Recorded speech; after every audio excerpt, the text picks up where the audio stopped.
This is Weekly Woman by Jubilance for PMS. I just want to thank you so much for coming, Maryon. It is amazing to get to have you on. Oh, my pleasure. I love sharing information and empowering women with knowledge. Now, where are you calling in from? From Florida. I sound English because I am English. I come from London, but I met the man of my dreams about 11 years ago. And so I've been living here ever since. And I have to say, I get up every day thinking I'm in paradise because it feels like it. So although I do go back to London to visit my family quite often, I regard this as my home. Oh, okay. Where in Florida are you? I'm between Fort Lauderdale and Miami, Hallandale Beach. Oh, okay. Oh, that's such a beautiful area.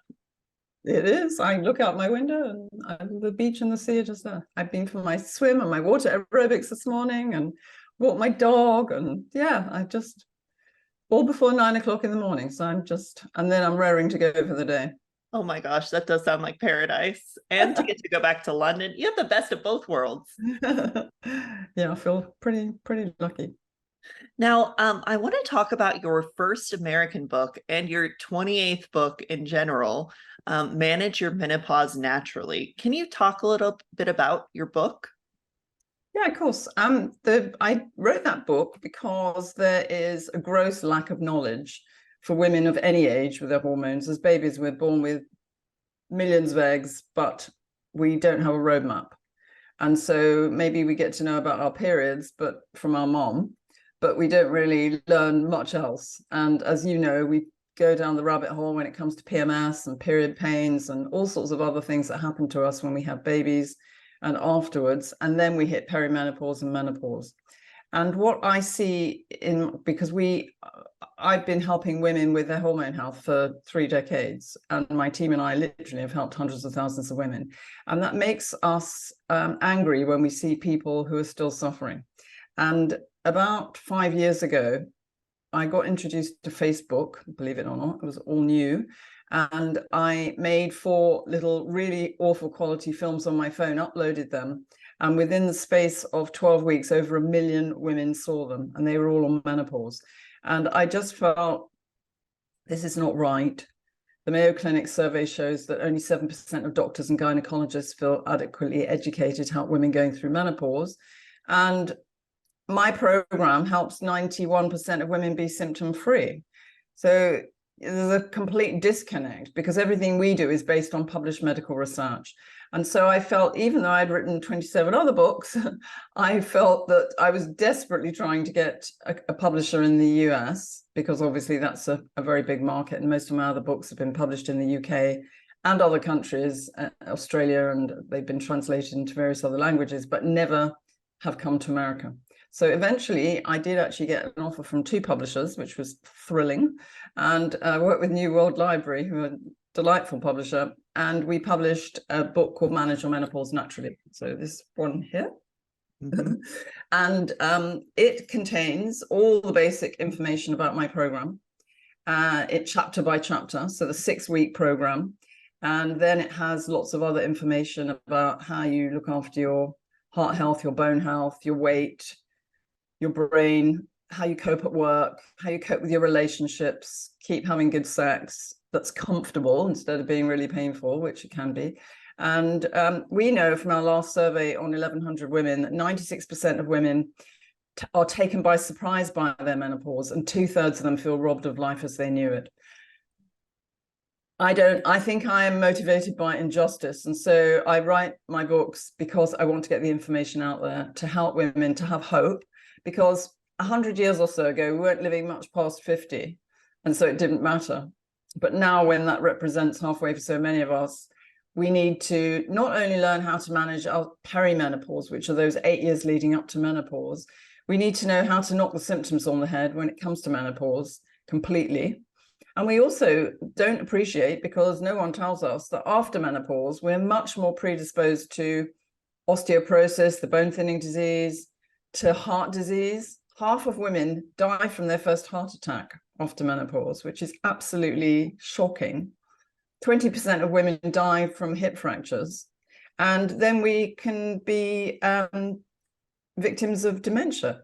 And all of those things can be prevented, even diabetes. And there are so many things that can be prevented if you follow the research. And so connecting the end user, if you like, women, with the information they need, and giving them a helping hand if they need it, because obviously some people go through this process and they can manage with self-help because they only have mild to moderate symptoms.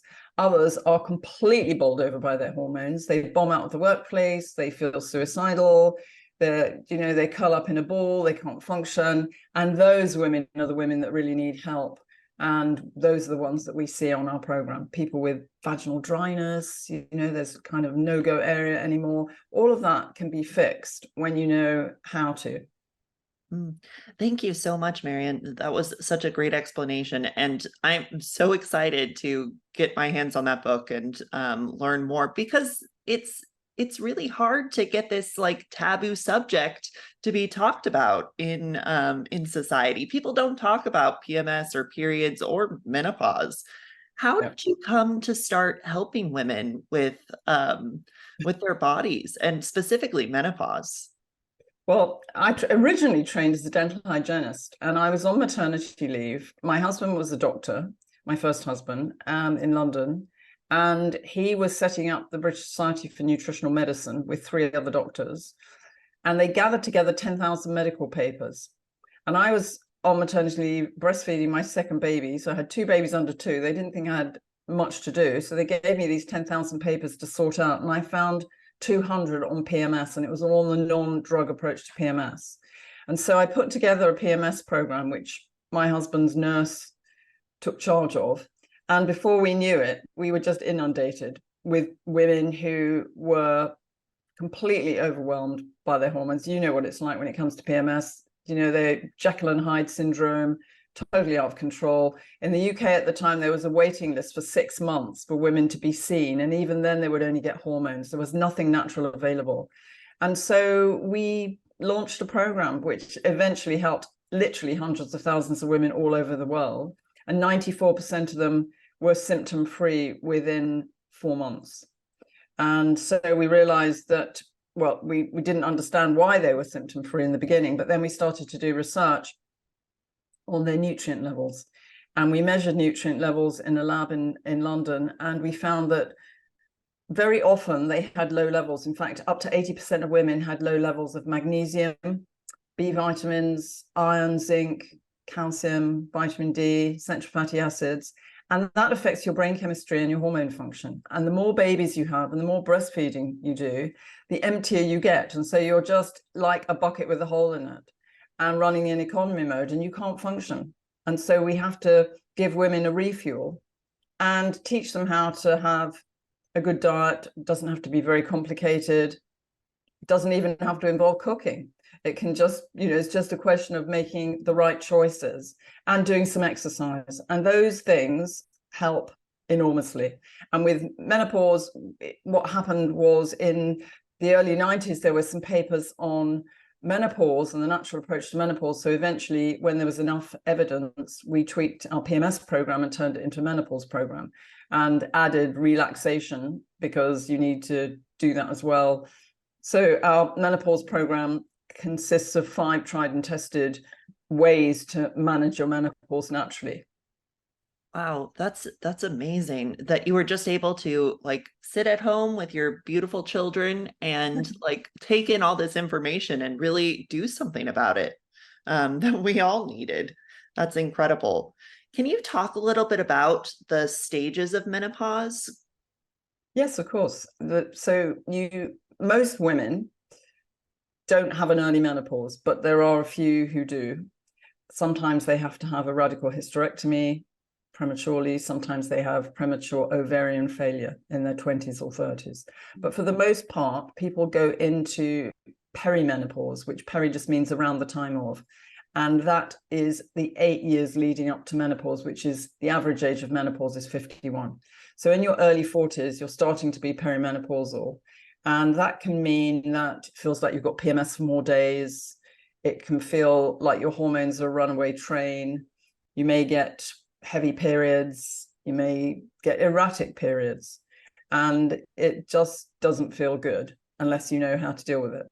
And then as time goes on, what's happening is your ovaries are retiring. So those millions of eggs you had are running out. And so the receptor sites in your cells are empty.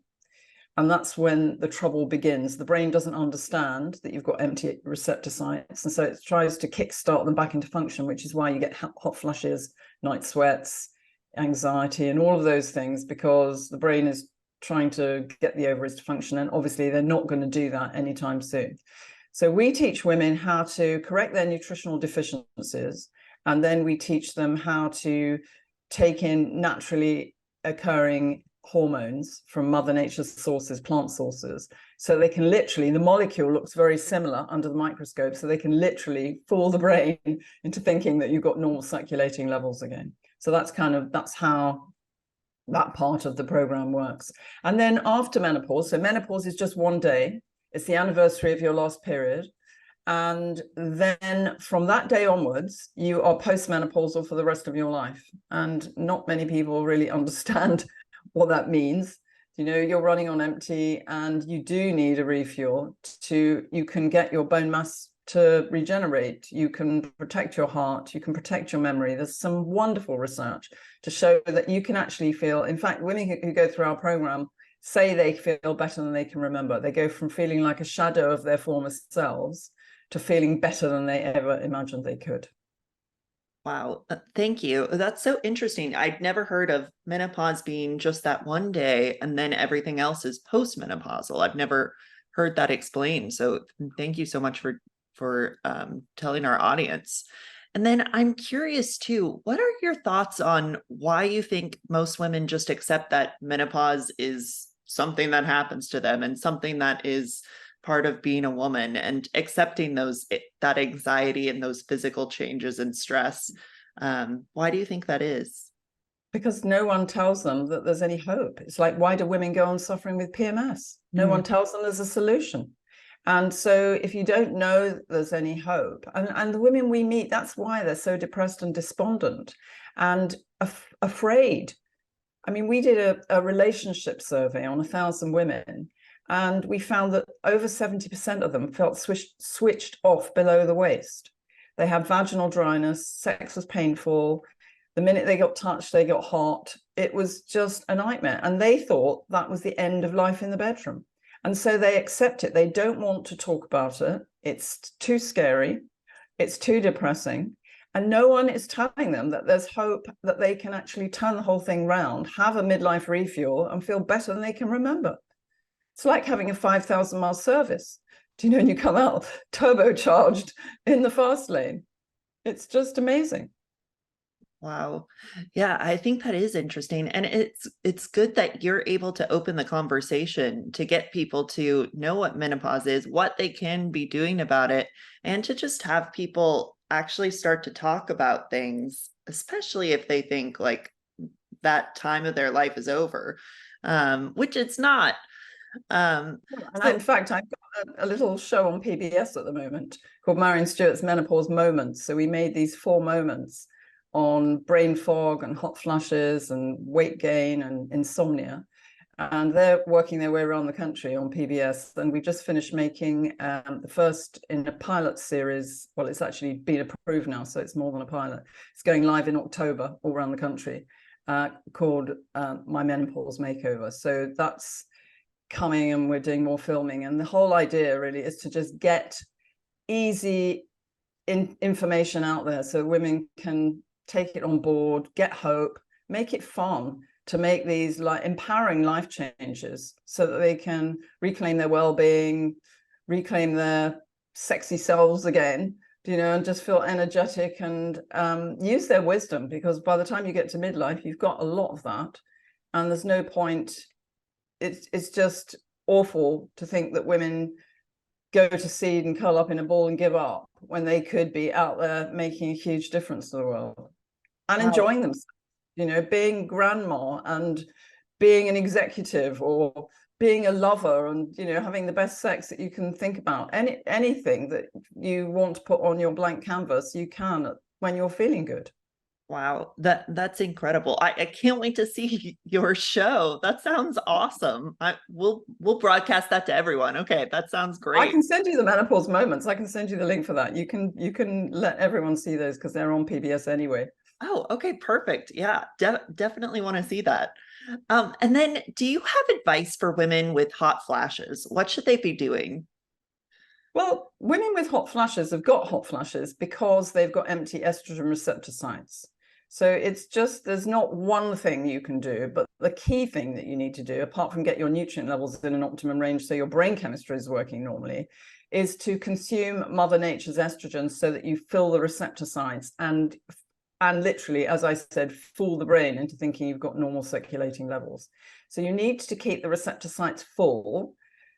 And that means because they don't stay full for more than 4 to 6 hours. So you need to have something for breakfast, something for lunch, and then something for dinner or, after dinner, so that you're tanked up. And then maybe use some supplements that are going to fill the receptor sites at night so that you're not waking up with terrible hot flushes in the nights. And there are supplements that can also influence the hormone producing glands in your body that turn off those symptoms. So foods, for example, that contain flax seeds is a great source, golden flax seeds. You can get milled flax seeds and whole flax seeds, and you can incorporate that into sprinkle them on salads, have them with your yogurt or your cereal in the morning, you can sprinkle them on rice. And then there are foods that contain soy and edamame beans. There's all sorts of things that you can have that will help you to get Mother Nature's estrogen. So I list out those in the book, and also in the book I've got the values of, because we're trying to have at least 100 milligrams of isoflavones a day, or to take 150 milligrams of lignans, which comes in the flaxseed. So it's not very complicated when you know what you're doing, and it can be really enjoyable. So you don't need to make a massive change to your diet necessarily. You just add a few things, and that will help you. Wow. Yeah, that's so helpful. It sounds like your book is something that everyone needs to read to really get those like not big changes that they need to make, Yeah. but just things that they can add to trick the brain, like you're saying, to feel their best. Yes, the other thing for hot flushes, which is a no-brainer, is the research shows that if you do 20 to 30 minutes of formal relaxation a day, so a bit like meditation or the meditation relaxation you do at the end of a yoga session, or there are some wonderful apps that we use, it can reduce your hot flushes by 50 to 60%. Wow. Just doing one thing. So this is very powerful. I mean, this turns off your symptoms completely by doing this. You get brain fog goes, insomnia goes, anxiety goes, libido comes back. It's a real refuel. Wow, that's amazing. I didn't know that. That's incredible. And something that we always ask on this podcast, Maryon, is what is your definition of womanhood? Whoa, womanhood. I guess it's being feminine and nurturing. I've had 4 kids and I nurtured them, and then they flew the nest, and I kind of spend my time nurturing everybody else. So I think it's tapping into the feminine and wisdom and power that we do have, keeping yourself healthy so that you can use all of that. So I'm not sure if that's a good answer or a bad one, but that's the one that comes to me. No, I think that's really great. The like wisdom and power that we have just as women. And And connecting, collaboration, that kind of thing. I think women are so powerful, mhm. especially when they get together and pool their wisdom. Yes, and something that you've also been powerful with, which is totally different or a little bit separate from what you're doing now, is that you started a campaign to ban legal highs in with your foundation in the UK, and ultimately the law got changed, which is absolutely incredible. Can you talk a little bit about that part of your life? Yeah, I was out of the women's health field for 6 years. In fact, I was in my kitchen one day on a Sunday morning cooking brunch, thinking how lucky I was. I had 4 amazing kids, and I had my own TV show, and I'd written 25 or 26 books or whatever it was, and I was really at the top of my game, writing for newspapers, magazines. And then there was a knock on the door, and there were two police women on my doorstep to tell me that my youngest daughter had died. And she was a 21-year-old medical student. And she was an award-winning, amazing person who just loved life and helping people. And she was at an awards dinner, went off with an old boyfriend instead of going to meet her brother for a drink. And it was his birthday, so she didn't turn up for that because this old boyfriend gave her something called GBL, which is actually paint stripper, but it was a legal high in the UK. You call them bath salts here, I think. And it was supposed to be safe because it was legal. I don't know if she took it or whether he just put it in her drink, but she died that night. And we're a medical family, and I was just so blown away, not just by the tragedy, but also by the fact that this could possibly happen to someone with so much potential because they believe it's safe. And the year that Hester died, there were 7 substances. By the time we created the new psychoactive substance bill, which is the new law, there were 100 new substances. And kids weren't just dying, they were being harmed for life. And their bladders were bleeding, they were getting psychiatric symptoms, so they had to be admitted to hospital. They were just like all kinds of things happening. And so I managed to attract 20 world-class experts. We had the Duchess of Kent as our patron, which was amazing.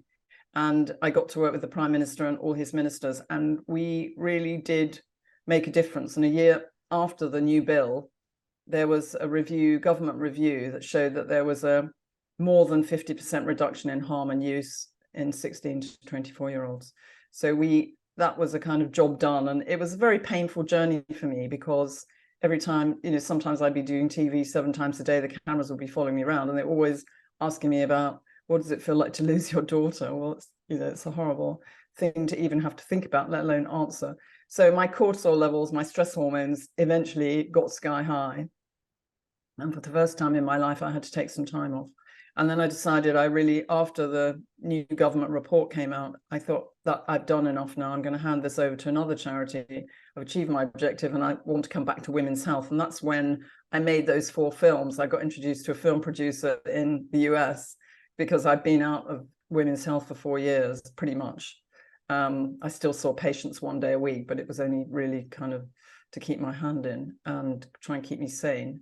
And then that's the rest of the story took off again in 2017, 2018, when we started to take the science behind the 5-month program that I'd been running for all those years and turn it into a 6-week course, which we now run for women virtually. That women can jump on the course anytime. It's all tech enabled, so it runs from your phone and that kind of thing. And we have live sessions and meet them and create a community. And so it's a really fun journey. So I'm having a time of my life helping women to transform and become the best version of themselves. And that was my story. Yeah, living in paradise now. So yeah, I think it's just incredible. You're an amazing woman, Maryon. And the UK even recognized that as as I know you were one of 50 most inspirational women named by the Daily Mail and a recipient of the British Empire Medal. Just the work that you've done to limit those substances is incredible. And we certainly could use your help here in the US. But then being able to transition back to women's health is just amazing that you're able to help hundreds of thousands of women, like you've said. And now you have this film coming out, this TV series coming out on PBS. What else is next for you? Well, what we're doing at the moment is we're ramping up our tech. So we've expanded our team and we're creating intelligent tech so that we can reach millions of women. And we're working, starting in September, with employee assistance programs for women in the workplace to actually help them to rise above their symptoms and reclaim their well-being, because the research shows up to 20 women are leaving the workplace by the time they get to menopause because they can't cope, they feel overwhelmed, and that doesn't need to happen. Forbes says it costs $810 billion globally each year due to lost productivity. associated with menopause, and we can slash that bill. Wow, that's incredible. So just all of the work that you're doing is just so powerful for women and young people as well. It's amazing. Now, Maryon, how can people find out about your program, about your book? How can they learn more about you? They can go to our website. So it's maryonstewart.com. That's my name is Maryon Stewart, Stewart.com. And they can download we have a excuse me, a free midlife refuel club. So they can go and join that and get lots of self-help information in there on the website. And under solutions, they can look at the course and various other things that we have if they want some actual help. And then the book is available on Amazon and all booksellers, hopefully. And so you should be able to find it there. Amazing. Is there anything else you'd like to add to our listeners today? Well, I think probably a lot of your listeners are people that may be still having PMS. Mm-hmm. And just to say that, you know, from my experience, you don't need to have PMS. And also, what I noticed over the years was that a lot of my PMS patients who got their symptoms completely under control, who carried on with their program, when it came to perimenopause and menopause, they only need to tweak their program and carry on rather than going down the rabbit hole of menopause. So if you learn how to manage your PMS, then you're going to be in much better shape as you go through menopause. You won't literally get bowled over by your hormones, as some women do who really haven't got the knowledge and didn't know that they could do anything. Mm-hmm. Thank you so much for being on today, Maryon. It was a pleasure to get to talk to you. My pleasure.